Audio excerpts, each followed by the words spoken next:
வணக்கம். இப்போ நாம் 6வது தமிழில் இயல் 2ல் இருக்கிற இலக்கணத்தை பார்க்கலாம். முதல் எழுத்தும் சார்பெழுத்தும். இயல் 1ல் என்ன பார்த்தோம் அப்படின்னா, என்னென்ன எழுத்துகள் தமிழ் மொழியில் இருக்குது அப்படின்னு பார்த்தோம். இந்த இயலில் என்ன பார்க்க போகிறோம் அப்படின்னா, அந்த எழுத்துக்களை எப்படி வகைப்படுத்துகிறாங்க அப்படிங்கிறத பார்க்க போகிறோம். எப்படி வகைப்படுத்துகிறாங்க, எத்தனை வகையாக எழுத்துக்களை பிரிக்கிறாங்க அப்படின்னா 2 வகையாக பிரிக்கிறாங்க. ஒன்று முதல் எழுத்துகள், 2வது சார்பெழுத்துகள். முதல் எழுத்துகள் எத்தனை அப்படின்னா 30. முதல் எழுத்துகள் 30. எது அப்படின்னா உயிரெழுத்துகள் 12, மெய்யெழுத்துகள் 18. மொத்தம் 30 எழுத்துகள் தமிழ் மொழியின் முதல் எழுத்துகள்.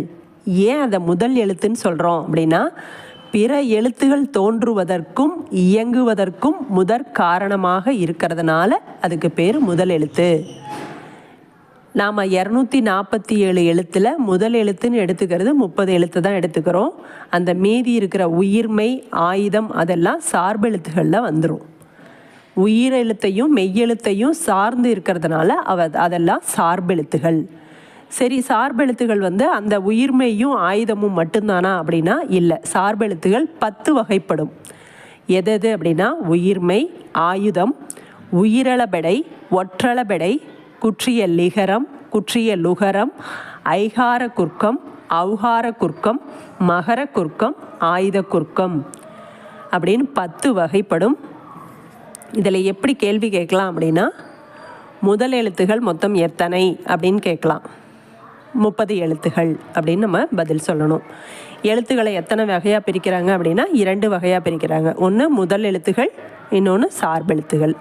சரி, சார்பெழுத்துகள் எத்தனை வகைப்படும் அப்படின்னா 10 வகைப்படும்.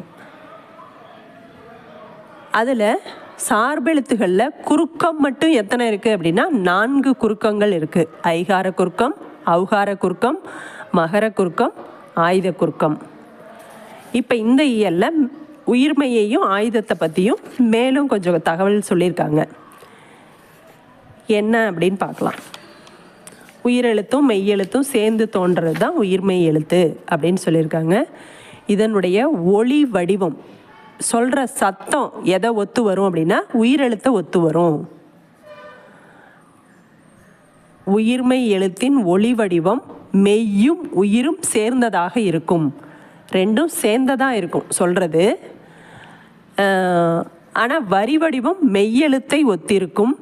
ஒலிக்கும் கால அளவு உயிரெழுத்தை ஒத்திருக்கும். அதாவது சொல்கிறது உயிரும் மெய்யும் கலந்து வரும்.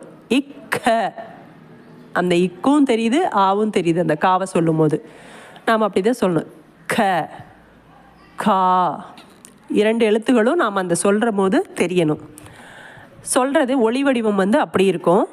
வரி வடிவம் மெய்யெழுத்தை ஒத்திருக்கும். வரி வடிவம் அப்படிங்கிறது எழுத்தாக எழுதுறது. ஒலிக்கும் கால அளவு உயிரெழுத்தை ஒத்திருக்கும்.